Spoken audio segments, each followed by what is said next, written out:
മകരവിളക്ക് മഹോത്സവത്തിന് ശബരിമലയിൽ അവസാനമെത്തുന്ന ഭക്തനും ദർശനം സാധ്യമാക്കി സുരക്ഷിതമായി മടക്കി അയക്കുകയാണ് ലക്ഷ്യമെന്ന് Sabarimala administrative district magistrate Arun S Nair അറിയിച്ചു. ശബരിമല മകരവിളക്ക് മഹോത്സവത്തിന്റെ സുഗമമായ നടത്തിപ്പിനായി എല്ലാ വകുപ്പുകളുടെയും പ്രവർത്തനം ഊർജിതമാക്കിയിട്ടുണ്ട്. ദേവസ്വം വകുപ്പ് മന്ത്രിയും ജില്ലാ കളക്ടറും ദേവസ്വം ബോർഡ് പ്രസിഡന്റും വിളിച്ചു ചേർത്ത യോഗങ്ങളുടെ ഭാഗമായുള്ള തീരുമാനങ്ങൾ അടിയന്തരമായി പൂർത്തീകരിക്കുന്നതിനുള്ള നിർദ്ദേശങ്ങൾ നൽകിയിട്ടുണ്ട്. വിവിധ വകുപ്പുകൾ ഇതുവരെ നടത്തിയ പ്രവർത്തനങ്ങൾ തൃപ്തികരമാണെന്നും അദ്ദേഹം അറിയിച്ചു. വലിയ ഭക്തജന തിരക്കാണ് ഉണ്ടാകുന്നത്. പ്രതിദിനം 90,000-ന് മുകളിൽ ഭക്തജനങ്ങൾ നിലവിൽ എത്തുന്നുണ്ട്. തിരുവാഭരണ ഘോഷയാത്ര ജനുവരി 12-നാണ് പന്തളത്ത് നിന്ന് ആരംഭിക്കുന്നത്. ഇത് സുഗമമായി നടത്തുന്നതിനുള്ള എല്ലാ മുന്നൊരുക്കങ്ങളും വിവിധ വകുപ്പുകൾ ജനുവരി 10-ന് മുൻപ് പൂർത്തിയാക്കി പുനരവലോകനം നടത്തുമെന്നും അദ്ദേഹം അറിയിച്ചു. മകരവിളക്ക് ദർശിക്കുന്നതിനായി ഭക്തന്മാർ കൂടുന്ന സ്ഥലങ്ങളിൽ ജില്ലാ കളക്ടറിന്റെ നേതൃത്വത്തിൽ പോലീസ്, വനം, ആരോഗ്യ വകുപ്പുകളെ ഏകോപിപ്പിച്ച് പരിശോധന നടത്തും. വലിയനാവട്ടത്ത് തിരക്കുണ്ടായാലും ഘോഷയാത്രയെ ബാധിക്കാതിരിക്കാനുള്ള ക്രമീകരണങ്ങൾ കൈക്കൊള്ളുന്നതിന് വനം വകുപ്പിന് നിർദ്ദേശം നൽകിയിട്ടുണ്ടെന്നും അദ്ദേഹം പറഞ്ഞു.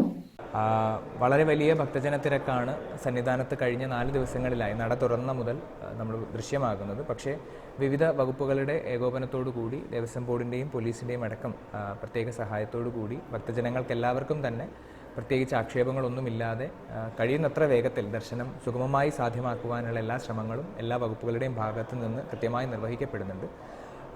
ഇനി നമുക്ക് പ്രധാനമായും 2 ആക്ടിവിറ്റീസാണ് ശബരിമലയിൽ ഈ ഒരു സമയത്ത് വരുന്നത്. ഒന്ന് തിരുവാഭരണ ഘോഷയാത്രയും അതുപോലെ തന്നെ ജനുവരി 14-ന് നടക്കുന്ന മകരവിളക്ക് ഉത്സവവുമാണ്. അതിൽ തിരുവാഭരണ ഘോഷയാത്രയുടെ ഭാഗമായിട്ടും മകരവിളക്ക് ഉത്സവത്തിൻ്റെ ഭാഗമായിട്ടും ഒരു അവലോകന യോഗം ബഹുമാനപ്പെട്ട ദേവസ്വം വകുപ്പ് മന്ത്രിയുടെ നേതൃത്വത്തിൽ 28-ാം തീയതി നടന്നിരുന്നു. അതിനുശേഷം തിരുവാഭരണ ഘോഷയാത്രയുമായി ബന്ധപ്പെട്ട മറ്റൊരു ചർച്ച ബഹുമാനപ്പെട്ട ജില്ലാ കളക്ടറും അതുപോലെ തന്നെ ദേവസ്വം ബോർഡ് പ്രസിഡന്റിൻ്റെയും നേതൃത്വത്തിൽ പന്തളത്ത് വെച്ചും നടന്നിരുന്നു. ആയതിൽ തിരുവാഭരണ ഘോഷയാത്ര സന്നിധാനം വരെ, പന്തളത്ത് നിന്ന് തുടങ്ങി സന്നിധാനം വരെ എത്തുവാനുള്ള എല്ലാ ക്രമീകരണങ്ങളും ചർച്ച ചെയ്യുകയും ബന്ധപ്പെട്ട വകുപ്പുകൾക്ക് ആവശ്യമായ മുന്നൊരുക്കങ്ങൾ നടത്തുന്നതിനുള്ള നിർദ്ദേശങ്ങൾ നൽകുകയും ചെയ്തു. അതേസമയം ശബരിമല മണ്ഡല മഹോത്സവം 41 ദിവസം പൂർത്തിയായപ്പോൾ 32,49,751 ഭക്തർ ശബരിമലയിൽ ദർശനം നടത്തിയതായി Thiruvithamkoor Devaswom board president PS Prasanth പറഞ്ഞു. 41 ദിവസത്തെ മണ്ഡല തീർത്ഥാടനം പൂർത്തിയായപ്പോൾ വരുമാനത്തിലും വർധനവുണ്ടായി. ഇന്നറിയാൻ ന്യൂസ് കേരള, ശബരിമല.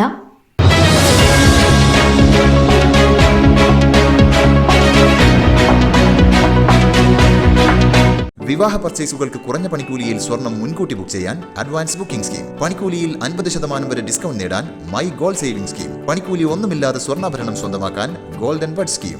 എന്നും വിശ്വസ്തയോടെ സ്വർണം സ്വന്തമാക്കാൻ ആരാധന jewellery, Bangalore and city centre, Kannur, ഫാഹേൽ and Maliya, Kuwait.